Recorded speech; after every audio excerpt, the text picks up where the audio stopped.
Punjabi radio USA ਸੁਣ ਰਹੇ ਸਾਰੇ ਸਰੋਤਿਆਂ ਨੂੰ ਬਲਤੇਜ ਪੰਨੂ ਦੀ ਸਤਿ ਸ਼੍ਰੀ ਅਕਾਲ ਪ੍ਰਵਾਨ ਹੋਏ। ਤਾਂ ਲਓ ਕੁਛ ਮਾਰਦੇ ਹਾਂ ਨਿਗਾਹ ਆਲੇ ਦੁਆਲੇ ਦੇ ਉੱਤੇ ਕੀ ਕੁਛ ਵਾਪਰ ਰਿਹਾ ਇਸ ਵੇਲੇ ਵੱਡਾ ਚਰਚਾ ਜਿਹੜਾ ਉਹ ਚੱਲ ਰਿਹਾ ਪੰਜਾਬ ਦੇ ਵਿੱਚ, ਜਿਹੜੀ ਭ੍ਰਿਸ਼ਟਾਚਾਰ ਵਿਰੋਧੀ ਹੈਲਪਲਾਈਨ ਜਾਰੀ ਕੀਤੀ ਗਈ ਆ। ਇਹਦੇ ਸੰਬੰਧੀ ਬਹੁਤ ਸਾਰੀਆਂ ਸ਼ਿਕਾਇਤਾਂ ਆ ਰਹੀਆਂ ਨੇ। ਮਾਈਨਿੰਗ ਦੇ ਖਿਲਾਫ ਸ਼ਿਕਾਇਤ ਸੰਬੰਧੀ ਜਿਹੜਾ WhatsApp ਨੰਬਰ ਦੇ ਉੱਤੇ ਥਾਣਾ ਕੂਮ ਕਲਾਂ ਦੇ ਅਧੀਨ ਪੈਂਦੇ ਪਿੰਡ ਬਲੀਏਵਾਲ ਦੇ ਵਿੱਚ ਨਜਾਇਜ਼ ਰੇਤਾ ਦੀ ਖੱਡ ਦੀ ਸ਼ਿਕਾਇਤ ਪਹੁੰਚੀ ਤੇ ਇਹਦੇ ਉੱਤੇ ਤੁਰੰਤ ਜਾ ਕੇ ਹਲਕਾ ਵਿਧਾਇਕ ਤੇ ਪੁਲਿਸ ਨੇ ਕਾਰਵਾਈ ਕੀਤੀ। ਇੱਕ ਵਿਅਕਤੀ ਨੇ ਮੁੱਖ ਮੰਤਰੀ ਦੇ ਵੱਲੋਂ ਜਾਰੀ ਕੀਤੇ ਗਏ ਇਸ WhatsApp ਨੰਬਰ ਦੇ ਉੱਤੇ ਬਲੀਏਵਾਲ ਦੇ ਵਿੱਚ ਚੱਲਦੀ ਰੇਤਾ ਦੀ ਨਜਾਇਜ਼ ਖੱਡ ਦੀ ਵੀਡੀਓ ਭੇਜ ਕੇ ਕਾਰਵਾਈ ਦੀ ਮੰਗ ਕੀਤੀ ਸੀਗੀ। ਤੁਰੰਤ ਹਲਕਾ ਸਾਹਨੇਵਾਲ ਦੇ ਵਿਧਾਇਕ ਹਰਦੀਪ ਸਿੰਘ ਮੁੰਡੀਆਂ ਨੂੰ ਇਹਦੇ ਸੰਬੰਧੀ ਸੂਚਨਾ ਦਿੱਤੀ ਗਈ ਤੇ ਸਾਹਨੇਵਾਲ ਦੇ ਪੁਲਿਸ ਦੇ ਜਿਹੜੇ ਆਫੀਸਰ ਸੀ ਉਹਨਾਂ ਨੂੰ ਨਿਰਦੇਸ਼ ਦਿੱਤੇ ਗਏ ਕਿ ਇਸ ਗੈਰ ਕਾਨੂੰਨੀ ਕੰਮ ਕਰਨ ਵਾਲਿਆਂ ਦੇ ਖਿਲਾਫ ਸਖਤ ਕਾਰਵਾਈ ਕੀਤੀ ਜਾਵੇ। ਪੁਲਿਸ ਵੀ ਪਹੁੰਚ ਗਈ ਤੇ ਵਿਧਾਇਕ ਵੀ ਪਹੁੰਚ ਗਏ ਉੱਥੇ। ਤੁਰੰਤ ਕਾਰਵਾਈ ਹੋਈ ਔਰ ਇੱਕ ਤਾਂ ਜਿਹੜੀ ਰੇਤੇ ਦੀ ਚੱਲਦੀ ਨਜਾਇਜ਼ ਖੱਡ ਸੀਗੀ ਉਹ ਬੰਦ ਕਰਵਾਈ ਗਈ। ਟਿੱਪਰ JCB ਮਸ਼ੀਨ ਬਰਾਮਦ ਕੀਤੀ ਗਈ ਹੈ। ਜਿਹੜਾ ਵਿਅਕਤੀ ਖੱਡ ਨੂੰ ਚਲਾ ਰਿਹਾ ਸੀਗਾ ਉਹਦੇ ਖਿਲਾਫ ਕਾਨੂੰਨੀ ਕਾਰਵਾਈ ਅਮਲ ਦੇ ਵਿੱਚ ਜਿਹੜੀ ਉਹ ਲਿਆਂਦੀ ਗਈ ਹੈ। 4 ਬੰਦੇ ਮੌਕੇ ਤੋਂ ਗ੍ਰਿਫਤਾਰ ਕੀਤੇ ਗਏ ਆ। ਹਾਲਾਂਕਿ ਜਿਹੜੀ ਇਹ ਨਜਾਇਜ਼ ਮਾਈਨਿੰਗ ਆ ਇਹ ਕੋਈ ਆਮ ਬੰਦੇ ਨਹੀਂ ਜਿਹੜੇ ਉਹ ਕਰਦੇ, ਉੱਥੇ ਹੁੰਦੇ ਆਮ ਬੰਦੇ ਜ਼ਰੂਰ ਨੇ ਪਰ ਅਸਲ ਦੇ ਵਿੱਚ ਪਿੱਛੇ ਇਹਨਾਂ ਦੇ ਵੱਡੇ ਲੋਕ ਨੇ। ਇਟ ਮੀਨਸ ਕਿ ਉਹ ਅਜੇ ਵੀ ਡਰ ਨਹੀਂ ਰਹੇ ਇਸ ਗੱਲ ਤੋਂ ਕਿ ਇਹਨਾਂ ਦੇ ਉੱਤੇ ਕਾਰਵਾਈ ਹੋ ਸਕਦੀ ਆ। ਉਹ ਆਪਣੇ ਤਰੀਕੇ ਨਾਲ ਲੱਗੇ ਹੋਏ ਆ। ਜਿਹੜਾ ਇਹ ਰਿਸ਼ਵਤਖੋਰੀ ਤੇ ਭ੍ਰਿਸ਼ਟਾਚਾਰ ਰੋਕਣ ਦੇ ਵਾਸਤੇ ਨੰਬਰ ਜਾਰੀ ਕੀਤਾ ਗਿਆ, ਇਹਦੇ ਤੋਂ ਬਾਅਦ ਹਰਿਆਣੇ ਦੀ ਸਰਕਾਰ ਨੇ ਵੀ ਇਸੇ ਤਰੀਕੇ ਦੇ ਨਾਲ ਭ੍ਰਿਸ਼ਟਾਚਾਰ ਰੋਕਣ ਦੇ ਵਾਸਤੇ ਇੱਕ ਉੱਚ ਤਾਕਤੀ ਕਮੇਟੀ ਕਾਇਮ ਕੀਤੀ ਹੈ। ਹਰਿਆਣੇ ਦੇ ਮੁੱਖ ਮੰਤਰੀ ਨੇ ਡਿਪਟੀ ਕਮਿਸ਼ਨਰਾਂ ਤੇ SSPs ਦੇ ਨਾਲ ਮੀਟਿੰਗ ਕਰਨ ਤੋਂ ਬਾਅਦ ਇਹ ਗੱਲ ਜਿਹੜੀ ਦੱਸੀ ਆ ਕਿ ਇਹ ਇੱਕ ਉੱਚ ਤਾਕਤੀ ਕਮੇਟੀ ਹੋਊਗੀ ਜਿਹੜੀ ਕਿ ਭ੍ਰਿਸ਼ਟਾਚਾਰ ਤੇ ਰਿਸ਼ਵਤਖੋਰੀ ਨੂੰ ਰੋਕੂਗੀ। ਇਹ ਵੀ ਕਿਹਾ ਜਾ ਰਿਹਾ ਕਿ ਹਰਿਆਣੇ ਦੀ ਸਰਕਾਰ ਦੇ ਵੱਲੋਂ ਵੀ ਇਸੇ ਤਰੀਕੇ ਦਾ ਨੰਬਰ ਇੱਕ ਜਾਰੀ ਕੀਤਾ ਜਾ ਸਕਦਾ ਜਿਹਦੇ ਉੱਤੇ ਲੋਕਾਂ ਨੂੰ ਇਹ ਆਖਿਆ ਜਾਊਗਾ ਕਿ ਉਹ ਭ੍ਰਿਸ਼ਟਾਚਾਰ ਤੇ ਰਿਸ਼ਵਤਖੋਰੀ ਦੇ ਸੰਬੰਧੀ ਜਾਣਕਾਰੀ ਦੇਣ ਤੇ ਸਰਕਾਰ ਉਸ ਮਾਮਲੇ ਦੇ ਉੱਤੇ ਕਾਰਵਾਈ ਕਰੂਗੀ। ਅਮਰੀਕਾ ਦੀ ਇੱਕ ਸੰਸਥਾ ਸਿੱਖ ਬੁੱਕ ਕਲੱਬ ਦੇ ਵੱਲੋਂ ਬਿਨਾਂ ਪਰਮਿਸ਼ਨ ਤੋਂ ਗੁਰੂ ਗ੍ਰੰਥ ਸਾਹਿਬ ਦੇ ਪਾਵਨ ਸਰੂਪ ਛਾਪਣ ਤੇ ਗੁਰਬਾਣੀ ਦੇ ਨਾਲ ਛੇੜਛਾੜ ਕਰਨ ਤੇ ਉਹਦੀ PDF ਬਣਾ ਕੇ ਵੈਬਸਾਈਟ ਤੇ ਪਾਉਣ ਦਾ ਮਾਮਲਾ ਅਕਾਲ ਤਖਤ ਦੇ ਜਥੇਦਾਰ ਦੇ ਨੋਟਿਸ ਦੇ ਵਿੱਚ ਆਇਆ ਤੇ ਉਹਨੇ ਇਹਦਾ ਸਖਤ ਨੋਟਿਸ ਲਿਆ। ਇਹ ਆਖਿਆ ਗਿਆ ਕਿ ਸਿੱਖ ਵਿਦਵਾਨਾਂ ਦੀ ਇੱਕ ਕਮੇਟੀ ਬਣਾਈ ਗਈ ਹੈ ਜਿਹੜੀ ਕਿ ਪੜਤਾਲ ਕਰਕੇ ਹਫ਼ਤੇ ਦੇ ਅੰਦਰ ਇਸ ਮਾਮਲੇ ਦੇ ਉੱਤੇ ਰਿਪੋਰਟ ਪੇਸ਼ ਕਰੂਗੀ। ਜਥੇਦਾਰ ਹੋਰਾਂ ਨੇ ਇਹ ਗੱਲ ਕਹੀ ਹੈ ਕਿ ਇਹਦੇ ਸੰਬੰਧ ਦੇ ਵਿੱਚ ਅਕਾਲ ਤਖਤ ਤੇ ਸ਼ਿਕਾਇਤਾਂ ਪਹੁੰਚੀਆਂ ਨੇ ਕਿ ਸਿੱਖ ਬੁੱਕ ਕਲੱਬ ਦੇ ਪ੍ਰਕਾਸ਼ਕ ਥਮਿੰਦਰ ਸਿੰਘ ਆਨੰਦ ਦੇ ਵੱਲੋਂ ਅਮਰੀਕਾ ਦੇ ਵਿੱਚ ਬਿਨਾਂ ਪ੍ਰਵਾਨਗੀ ਤੋਂ ਗੁਰੂ ਗ੍ਰੰਥ ਸਾਹਿਬ ਦੇ ਸਰੂਪ ਛਾਪੇ ਗਏ ਆ। ਜਥੇਦਾਰ ਨੇ ਦੋਸ਼ ਲਾਇਆ ਕਿ ਕਿਸੇ ਸੋਚੀ ਸਮਝੀ ਸਾਜ਼ਿਸ਼ ਤਹਿਤ ਕੀਤਾ ਗਿਆ।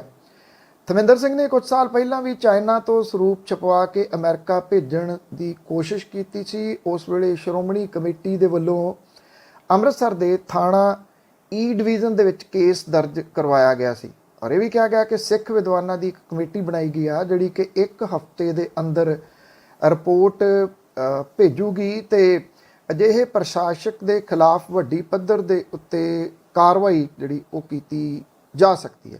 ਇਹ ਕੁਝ ਅਮਰੀਕਾ ਰਹਿੰਦੇ ਜਿਹੜੇ ਲੋਕ ਨੇ ਉਹਨਾਂ ਨੇ ਹੀ ਇਹਦੇ ਸੰਬੰਧੀ ਜਥੇਦਾਰ ਹੋਰਾਂ ਨੂੰ ਸ਼ਿਕਾਇਤ ਭੇਜੀ ਸੀ ਜਿਹਦੇ ਉੱਤੇ ਇਹ ਕਾਰਵਾਈ ਕੀਤੀ ਗਈ ਆ। ਪੰਜਾਬ ਦੇ ਮੁੱਖ ਮੰਤਰੀ ਭਗਵੰਤ ਮਾਨ ਹੋਰਾਂ ਨੇ ਸੂਬੇ ਦੇ ਅਰਥਚਾਰੇ ਦੀ ਸੁਰਜੀਤੀ ਦੇ ਨਾਲ ਵਿਕਾਸ ਨੂੰ ਯਕੀਨੀ ਬਣਾਉਣ ਤੇ ਲੋਕਾਂ ਦੀ ਭਲਾਈ ਲਈ ਕੇਂਦਰ ਸਰਕਾਰ ਦੇ ਕੋਲੋਂ 1 ਲੱਖ ਕਰੋੜ ਰੁਪਏ ਦੇ ਵਿਸ਼ੇਸ਼ ਵਿੱਤੀ ਪੈਕੇਜ ਦੀ ਮੰਗ ਕੀਤੀ ਹੈ।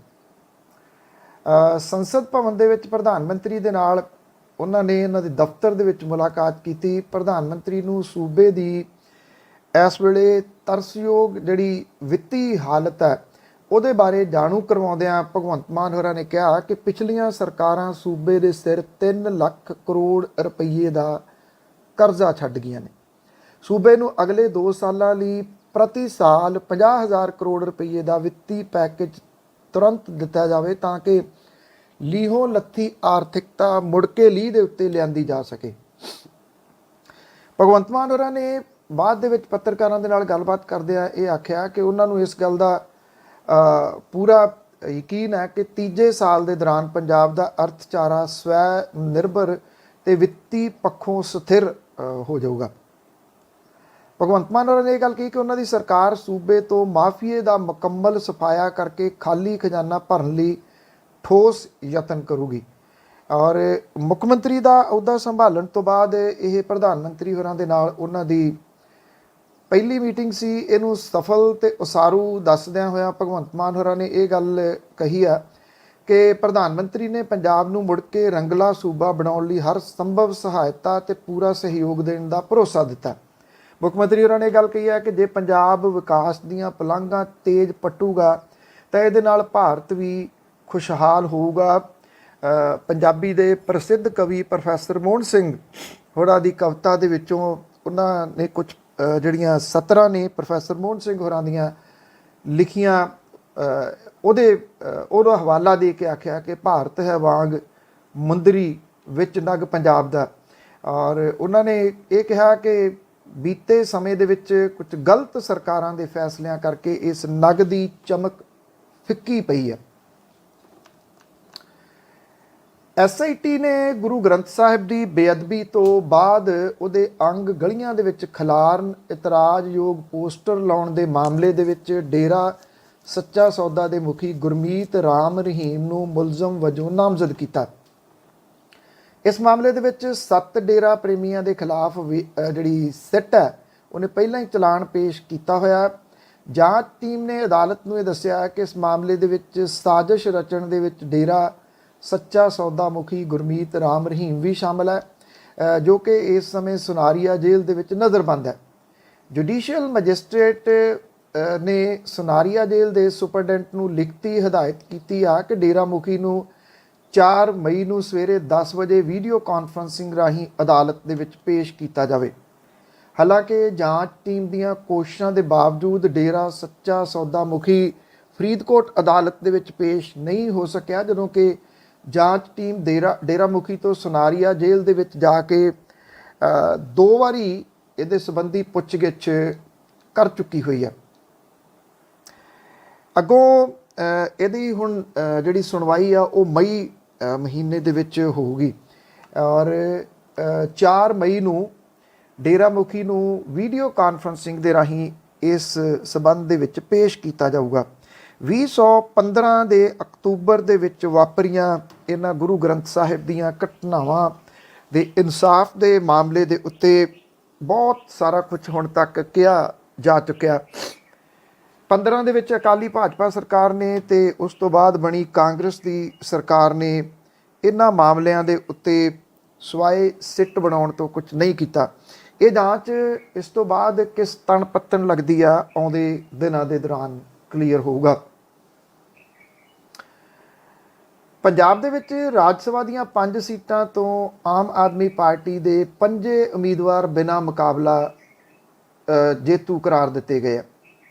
ਚੋਣਾਂ ਦੇ observer doctor S Karuna Raju ਨੇ ਆਖਿਆ ਕਿ ਪੰਜਾਬ ਤੋਂ ਰਾਜ ਸਭਾ ਦੇ ਉਮੀਦਵਾਰ ਡਾਕਟਰ ਸੰਦੀਪ ਕੁਮਾਰ ਪਾਠਕ, ਰਾਘਵ ਚੱਡਾ, ਹਰਭਜਨ ਸਿੰਘ ਭੱਜੀ, ਅਸ਼ੋਕ ਮਿੱਤਲ ਤੇ ਸੰਜੀਵ ਅਰੋੜਾ ਬਿਨਾਂ ਮੁਕਾਬਲਾ ਜੇਤੂ ਰਹੇ ਨੇ। ਉਹਨਾਂ ਨੇ ਇਹ ਦੱਸਿਆ ਕਿ ਇਹਦੇ ਬਾਰੇ ਰਿਪੋਰਟ ਭਾਰਤ ਦੇ ਚੋਣ ਕਮਿਸ਼ਨ ਨੂੰ ਭੇਜ ਦਿੱਤੀ ਗਈ ਹੈ।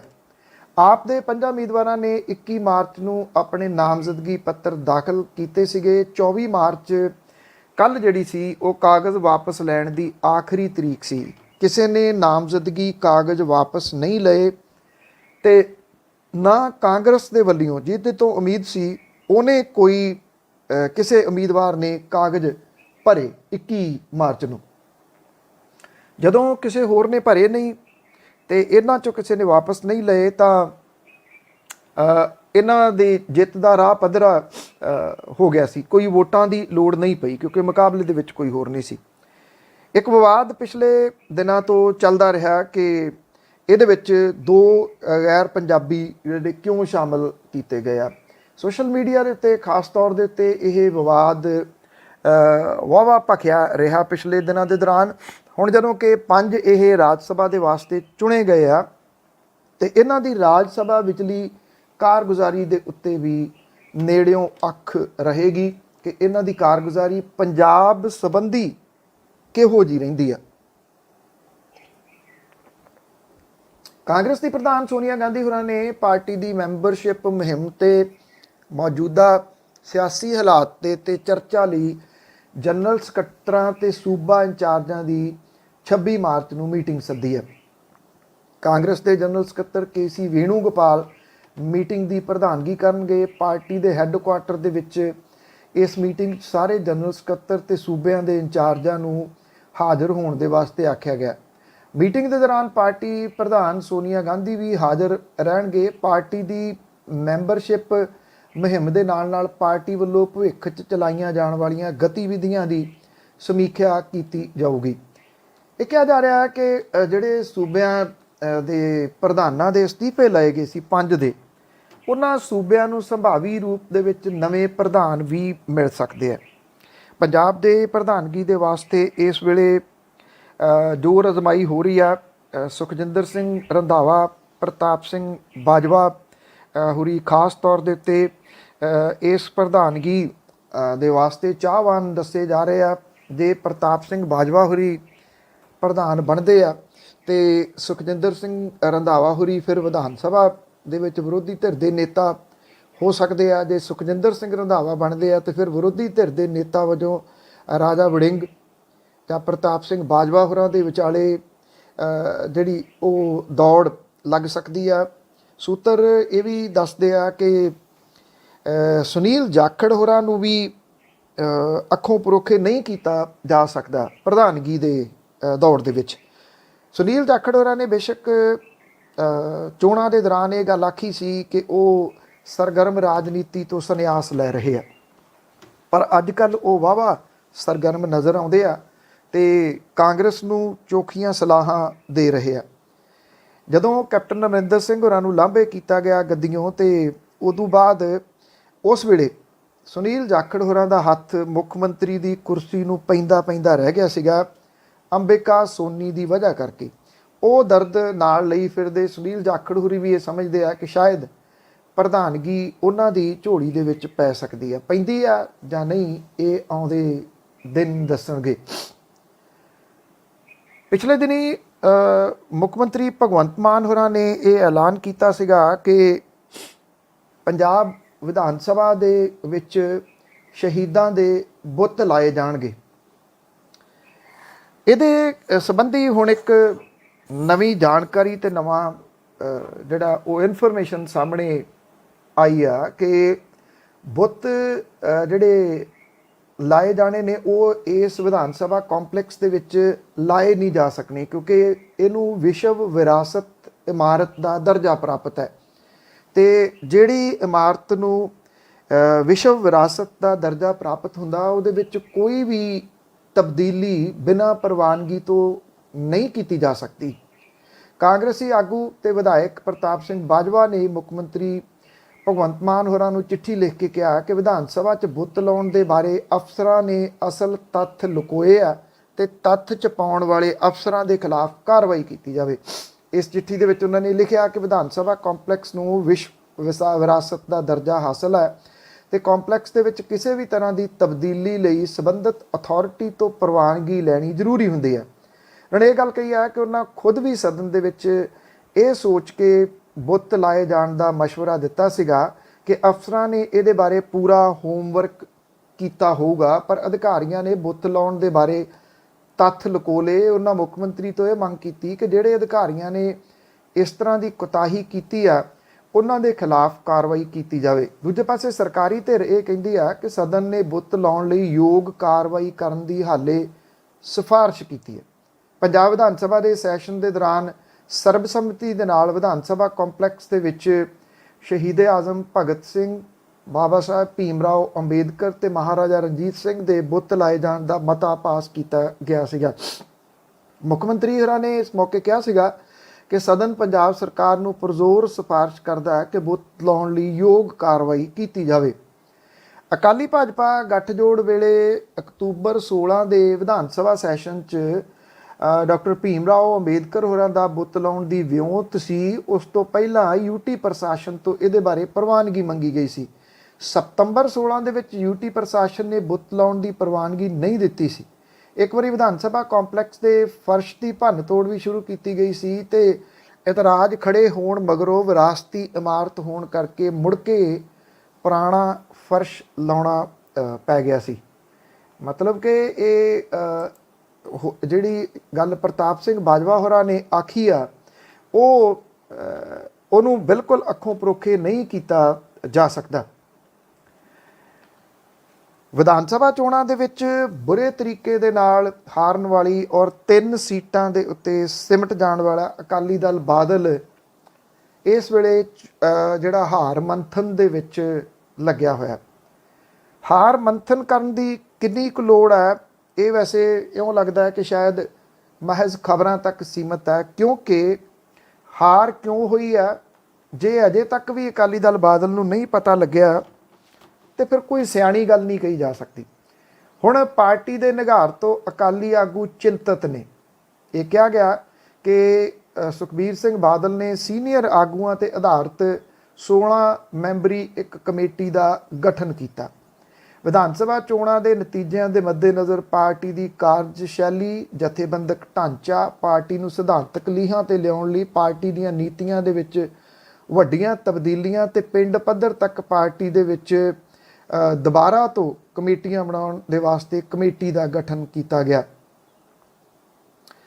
ਪਾਰਟੀ ਦੇ ਵੱਡੀ ਗਿਣਤੀ ਉਮੀਦਵਾਰਾਂ ਦੀਆਂ ਜ਼ਮਾਨਤਾਂ ਜ਼ਬਤ ਹੋ ਗਈਆਂ। ਬਾਦਲ ਪਰਿਵਾਰ ਦੇ ਸਾਰੇ ਮੈਂਬਰ ਚੋਣ ਹਾਰ ਗਏ। ਪਾਰਟੀ ਦੇ ਸੀਨੀਅਰ ਮੀਤ ਪ੍ਰਧਾਨ ਤੇ ਬੁਲਾਰੇ ਦਲਜੀਤ ਸਿੰਘ ਚੀਮਾ ਨੇ ਕਿਹਾ, ਜਿਹੜੇ ਕਿ ਆਪ ਵੀ ਚੋਣ ਹਾਰੇ ਨੇ, ਕਿ ਹਰ ਪੱਧਰ ਤੇ ਤਾਲਮੇਲ ਕਰਕੇ ਵਿਸਥਾਰਤ ਰਿਪੋਰਟ ਪਾਰਟੀ ਦੀ ਕੋਰ ਕਮੇਟੀ ਨੂੰ ਸੌਂਪੀ ਜਾਊਗੀ। ਜਿਹੜੇ ਬੰਦੇ ਇਹਦੇ ਵਿੱਚ ਲਏ ਗਏ ਆ ਉਹ ਸਾਰੇ ਦੇ ਸਾਰੇ ਚੋਣ ਹਾਰੇ ਹੋਏ ਆ ਔਰ ਉਹ ਆਪੋ ਆਪਣੀਆਂ ਸੀਟਾਂ ਦੇ ਸੰਬੰਧੀ ਇਹਦਾ ਜਿਹੜਾ ਕੰਮ ਕਰਨਗੇ ਜਾਂ ਫਿਰ ਪੰਜਾਬ ਪੱਧਰ ਦੇ ਉੱਤੇ ਕੰਮ ਕਰਨਗੇ, ਇਹ ਆਪਣੇ ਆਪ ਦੇ ਵਿੱਚ ਵੱਡਾ ਸਵਾਲ ਹੈ। ਸਵਾਲ ਜਿਹੜਾ ਇਹ ਵੀ ਆ ਕਿ ਕੀ ਅਕਾਲੀ ਦਲ ਬਾਦਲ ਮੁੜ ਕੇ ਪੈਰਾਂ ਸਿਰ ਹੋ ਸਕੂਗਾ। ਔਰ ਇਹ ਕਿਹਾ ਜਾ ਰਿਹਾ ਕਿ ਜਿਹੜੇ ਆਗੂ ਨੇ ਉਹਨਾਂ ਨੇ ਇਹ ਕਿਹਾ ਕਿ ਜੇ ਸਾਲ 17 ਦੀਆਂ ਵਿਧਾਨ ਸਭਾ ਚੋਣਾਂ ਦੇ ਦੌਰਾਨ ਪਾਰਟੀ ਦੇ ਬੁਰੇ ਤਰੀਕੇ ਦੇ ਨਾਲ ਹਾਰ ਜਾਣ ਤੋਂ ਕੁਝ ਸਬਕ ਸਿੱਖਿਆ ਹੁੰਦਾ ਤੇ ਅੱਜ ਵਾਲਾ ਇਹ ਭਿਆਨਕ ਸਮਾਂ ਵੇਖਣਾ ਨਾ ਪੈਂਦਾ। ਇਹ ਵੀ ਕਿਹਾ ਜਾ ਰਿਹਾ ਕਿ ਪਾਰਟੀ ਦੇ ਅੰਦਰ ਪ੍ਰਧਾਨਗੀ ਲੈਣ ਤੋਂ ਵੀ ਜਿਹੜੇ ਮੌਜੂਦਾ ਆਗੂ ਨੇ ਇਸ ਕਰਕੇ ਭੱਜ ਰਹੇ ਆ ਕਿ ਪਾਰਟੀ ਦਾ ਜਿਹੜਾ ਖਰਚਾ ਹੈ ਉਹ ਫਿਰ ਕੌਣ ਚੁੱਕੂਗਾ। ਉਹ ਇਹ ਕਹਿ ਰਿਹਾ ਕਿ ਜੇ ਇੰਨਾ ਕੁਝ ਬਣਾਇਆ ਬਾਦਲ ਪਰਿਵਾਰ ਨੇ ਹੈ ਤੇ ਫਿਰ ਉਹ ਸਾਂਭੀ ਰੱਖੇ ਇਸ ਪ੍ਰਧਾਨਗੀ ਨੂੰ ਵੀ। ਕੇਂਦਰ ਸਰਕਾਰ ਹੁਣ ਬਿਜਲੀ ਦੇ ਪ੍ਰੀਪੇਡ ਸਮਾਰਟ ਮੀਟਰ ਲਾਉਣ ਲਈ ਪੰਜਾਬ ਸਰਕਾਰ ਤੇ ਦਬਾਅ ਬਣਾਉਣ ਲੱਗੀ ਆ। ਕੇਂਦਰੀ ਬਿਜਲੀ ਮੰਤਰਾਲੇ ਨੇ ਪੰਜਾਬ ਨੂੰ ਬਿਜਲੀ ਸੁਧਾਰਾਂ ਲਈ ਫੰਡ ਰੋਕੇ ਜਾਣ ਦਾ ਇਸ਼ਾਰਾ ਕਰਤਾ। ਆਮ ਆਦਮੀ ਪਾਰਟੀ ਦੀ ਸਰਕਾਰ ਦੇ ਵਾਸਤੇ ਇਹ ਨਵੀਂ ਮੁਸ਼ਕਲ ਖੜੀ ਹੋ ਸਕਦੀ ਹੈ। ਇੱਕ ਬੰਨੇ ਖਪਤਕਾਰਾਂ ਦੇ ਵੱਲੋਂ ਇਹਦਾ ਵਿਰੋਧ ਕੀਤਾ ਜਾ ਰਿਹਾ, ਦੂਜੇ ਬੰਨੇ ਕੇਂਦਰ ਨੇ ਗ੍ਰਾਂਟਾਂ ਦੇਣ ਤੋਂ ਹੱਥ ਘੁੱਟਣ ਦਾ ਖਦਸ਼ਾ ਕੀਤਾ। ਕੇਂਦਰੀ ਬਿਜਲੀ ਮੰਤਰਾਲੇ ਨੇ 10 ਮਾਰਚ ਨੂੰ ਜਿਹੜੇ ਪ੍ਰਮੁੱਖ ਸਕੱਤਰ ਹੈ ਬਿਜਲੀ ਨੂੰ ਚਿੱਠੀ ਲਿਖ ਕੇ ਕਿਹਾ ਕਿ ਪੰਜਾਬ ਨੇ ਪ੍ਰੀਪੇਡ ਸਮਾਰਟ ਮੀਟਰ ਲਾਏ ਜਾਣ ਬਾਰੇ ਹਾਲੇ ਤੱਕ ਕੋਈ ਰੋਡ ਮੈਪ ਤਿਆਰ ਕਿਉਂ ਨਹੀਂ ਕੀਤਾ। ਚਿੱਠੀ ਦੇ ਵਿੱਚ ਸੂਬੇ ਨੂੰ 3 ਮਹੀਨਿਆਂ ਦੀ ਮੋਹਲਤ ਦਿੱਤੀ ਗਈ ਹੈ। ਬਿਜਲੀ ਮੰਤਰਾਲੇ ਨੇ ਤਿੱਖੀ ਸੁਰ ਦੇ ਵਿੱਚ ਕਿਹਾ ਕਿ ਜੇ ਕੰਮ ਪੂਰਾ ਨਾ ਕੀਤਾ ਗਿਆ ਤਾਂ ਕੇਂਦਰ ਸਰਕਾਰ ਵੱਖ-ਵੱਖ ਕੇਂਦਰੀ ਸਕੀਮਾਂ ਦੇ ਤਹਿਤ ਬਿਜਲੀ ਸੁਧਾਰਾਂ ਵਾਸਤੇ ਦਿੱਤੇ ਜਾਂਦੇ ਫੰਡ ਵਾਪਸ ਲੈ ਲੂਗੀ। ਬਿਜਲੀ ਮੰਤਰਾਲੇ ਨੇ ਪੰਜਾਬ ਦੇ ਵਿੱਚ 85,000 ਸਮਾਰਟ ਮੀਟਰ ਲਾਏ ਜਾਣ ਦਾ ਅੰਕੜਾ ਰੱਖ ਕੇ ਇਹਨਾਂ ਨੂੰ ਪ੍ਰੀਪੇਡ ਦੇ ਵਿੱਚ ਤਬਦੀਲ ਕਰਨ ਦੀ ਹਦਾਇਤ ਕੀਤੀ ਹੈ। ਮਾਹਰਾਂ ਦੇ ਅਨੁਸਾਰ ਬਿਜਲੀ ਵਿਸ਼ਾ ਕੇਂਦਰ ਰਾਜਾਂ ਦੀ ਵਿਸ਼ਾ ਵੰਡ ਦੇ ਵਿੱਚ ਸੂਚੀ ਵਿੱਚ ਆਉਂਦਾ, ਜਿਹਦੇ ਲਈ ਸੂਬਾ ਸਰਕਾਰ ਦੀ ਸਲਾਹ ਵੀ ਲੈਣੀ ਲਾਜ਼ਮੀ ਹੁੰਦੀ ਹੈ। ਪੰਜਾਬ ਸਰਕਾਰ ਨੇ ਜੇ ਸਹਿਮਤੀ ਦਿੱਤੀ ਹੈ ਤਾਂ ਪ੍ਰੀਪੇਡ ਮੀਟਰ ਲਾਉਣੇ ਪੈਣਗੇ। ਨੈਸ਼ਨਲ ਸਮਾਰਟ ਗ੍ਰਿਡ ਮਿਸ਼ਨ ਤੇ ਇੰਟੀਗ੍ਰੇਟਿਡ ਪਾਵਰ ਡਿਵੈਲਪਮੈਂਟ ਸਕੀਮ ਦੇ ਤਹਿਤ 20 ਜੁਲਾਈ 21 ਨੂੰ ਦੇਸ਼ ਭਰ ਦੇ ਵਿੱਚ 25 ਕਰੋੜ ਸਮਾਰਟ ਪ੍ਰੀਪੇਡ ਮੀਟਰ ਲਾਉਣ ਦਾ ਟੀਚਾ ਮਿੱਥਿਆ ਗਿਆ ਔਰ ਪਹਿਲੇ ਪੜਾਅ ਤਹਿਤ ਦਸੰਬਰ 23 ਤੱਕ ਇਹ ਮੀਟਰ ਲਾਏ ਜਾਣੇ ਨੇ। ਪ੍ਰੀਪੇਡ ਸਮਾਰਟ ਮੀਟਰ ਦੇ ਕੁੱਲ ਖਰਚੇ ਦੇ 15% ਦੀ ਭਰਪਾਈ ਕੇਂਦਰ ਕਰੂਗਾ। ਹਾਲੇ ਤੱਕ ਯੂਪੀ, ਬਿਹਾਰ, ਹਰਿਆਣਾ ਤੇ ਅਸਮ ਦੇ ਵਿੱਚ ਸਿਰਫ ਕੋਈ 32 ਲੱਖ ਖਪਤਕਾਰਾਂ ਦੇ ਕੁੱਲ 4 ਕਰੋੜ 21 ਲੱਖ ਦੇ ਕਰੀਬ ਪ੍ਰੀਪੇਡ ਸਮਾਰਟ ਮੀਟਰ ਲੱਗੇ ਨੇ। ਭਾਜਪਾ ਸ਼ਾਸਿਤ ਸੂਬਿਆਂ ਦੇ ਵਿੱਚ ਹਾਲੇ ਇਹਨਾਂ ਮੀਟਰਾਂ ਦਾ ਆਗਾਜ਼ ਤੱਕ ਨਹੀਂ ਹੋਇਆ। ਗੈਰ ਭਾਜਪਾਈ ਸੂਬਿਆਂ ਦੇ ਉੱਤੇ ਇਹ ਪ੍ਰੈਸ਼ਰ ਪਾਇਆ ਜਾ ਰਿਹਾ। ਬਹੁਤ ਬਹੁਤ ਧੰਨਵਾਦ। ਮੇਰੀ ਤੁਹਾਡੀ ਮੁਲਾਕਾਤ ਕੱਲ ਦੁਬਾਰਾ ਹੋਗੀ। ਤਦ ਤੱਕ ਲਈ ਇਜਾਜ਼ਤ ਦਿਓ ਜੀ। ਧੰਨਵਾਦ। ਸਤਿ ਸ਼੍ਰੀ ਅਕਾਲ।